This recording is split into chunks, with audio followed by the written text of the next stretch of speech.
ये जमीन के धंधा करने वाले और जिसके पास जमीन आधा एकड़ है, वो यदि उपयोग करना चाहे तो छत्तीसगढ़ के जितने बैंक है वो खाली हो जाएगा, क्योंकि उस जमीन की कीमत तो 10 लाख है। अब आपने 2 करोड़ कर दिया तो 2 करोड़ के हिसाब से वो बैंक में जाकर लोन ले लेगा। 2 करोड़ रुपया है, जमीन 20 लाख का, लो भैया आप जमीन जब्त कर लो यार, 2 करोड़ तो मिल जाएगा। ऐसे सब लोग करें, यहाँ छत्तीसगढ़ पूरा बैंक खाली हो जाएगा।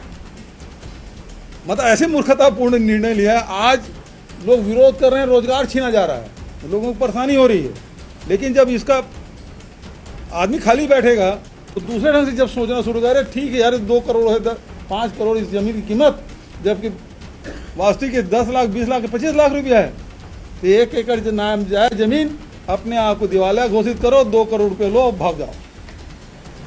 तो सरकार इस प्रकार से मजबूर कर रही लोगों को गलत हथकंडे अपनाने के लिए।